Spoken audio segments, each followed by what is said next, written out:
Assalamualaikum warahmatullahi wabarakatuh. Terima kasih atas kesempatan dan waktu yang diberikan kepada kami untuk memaparkan makalah kami dengan judul Persepsi Masyarakat Terhadap Aspek Ekonomi Pembangunan Infrastruktur Jalan Trans Papua.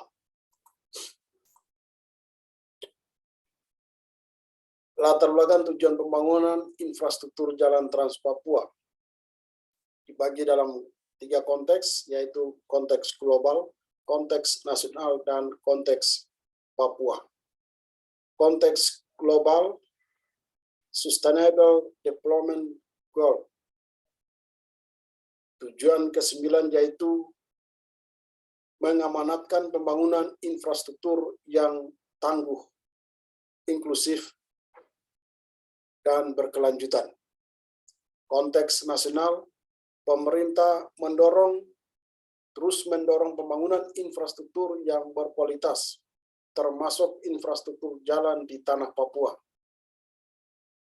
Semangat pembangunan yang berkeadilan dengan pendekatan Indonesia sentris, pembukaan aksesibilitas dan penurunan biaya logistik. Konteks Papua, indeks pembangunan manusia yang masih rendah. Kedua, disparitas harga komoditi. 3, pemenuhan pelayanan dasar di tanah Papua masih terbatas, dan kesejahteraan orang asli Papua masih rendah.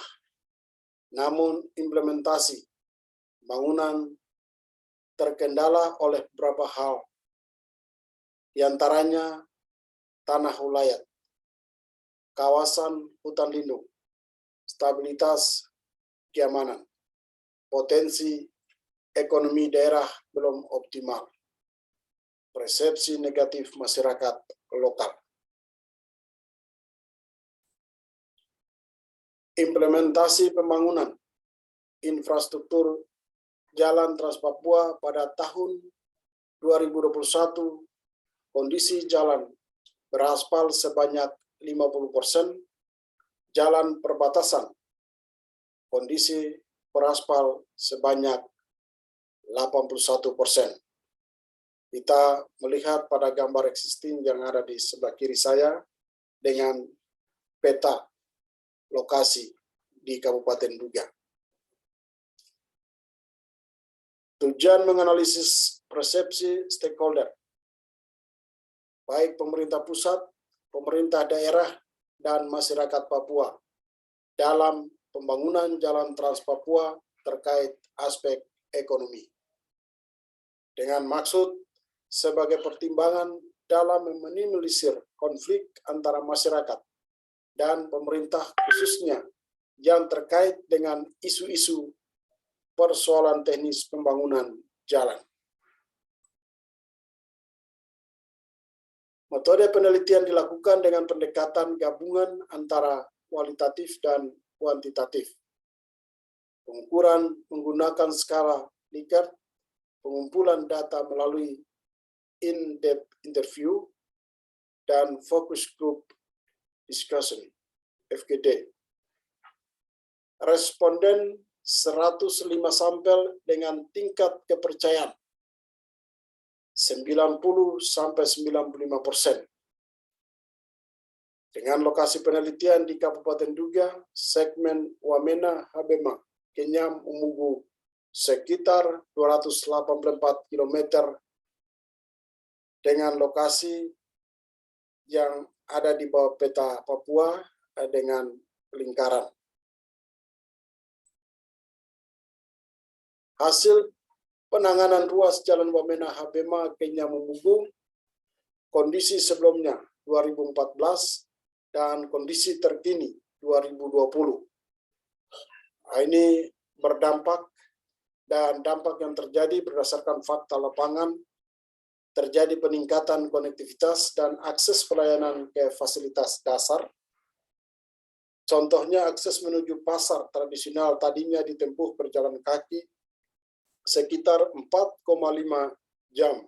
Sekarang sudah bisa ditempuh dengan 15–30 30 menit.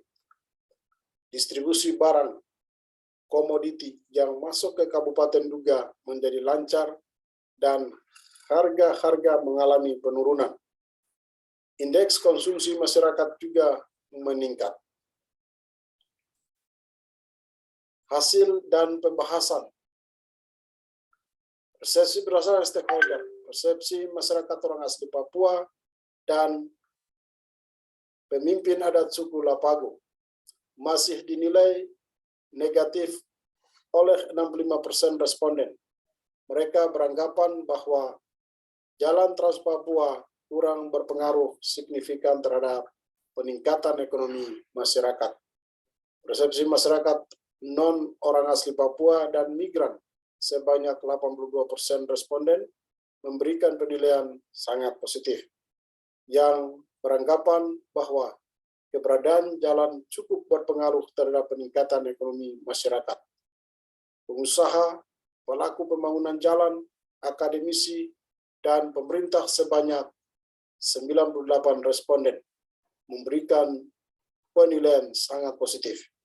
Mereka menilai bahwa terjadi peningkatan ekonomi lokal masyarakat bertumbuh seiring pembangunan Jalan Trans Papua, seperti yang tergambar pada jaring sarang laba-laba di sebelah kiri saya. Hasil rata-rata persepsi terhadap indikator ekonomi. Rata-rata persepsi indikator stakeholder sebesar 3,27 atau cukup baik. Indikator yang tertinggi adalah harga barang pokok sebesar 3,64 dan pendapatan per kapita sebesar 3,44. Indikator terendah adalah pertumbuhan investasi sebesar 2,91. Masyarakat menganggap belum ada investasi yang cukup signifikan masuk ke Kabupaten Duga. Sedangkan indikator yang lain sekitar 2,99 sampai 3,40. Seperti yang tertera pada gambar jaring laba-laba di samping kanan saya. Dari pemaparan kami, ada 3 kesimpulan yang kami ambil, yaitu pertama, terjadi peningkatan konektivitas transportasi dengan terbangunnya infrastruktur Jalan Trans Papua, peningkatan indeks konsumsi masyarakat, dan kelancaran distribusi logistik barang pokok dan penting. Kondisi sosial masyarakat mengalami perubahan dengan adanya peningkatan akses dan mobilitas manusia, barang, dan jasa. Terjadi perbedaan persepsi antara orang asli Papua dan orang non-asli Papua, serta pemerintah dalam mempersepsikan pengaruh pembangunan jalan terhadap aspek ekonomi masyarakat. Orang asli Papua cenderung mempersepsikan negatif, sedangkan orang non-asli Papua dan pemerintah cenderung mempersepsikan positif. Namun, secara umum, pembangunan Jalan Trans Papua dinilai mampu meningkatkan ekonomi lokal dan pendapatan masyarakat serta berdampak pada penurunan biaya logistik. Demikian makalah yang kami sampaikan. Kurang dan lebihnya kami ucapkan terima kasih. Wassalamualaikum warahmatullahi wabarakatuh. Selamat siang.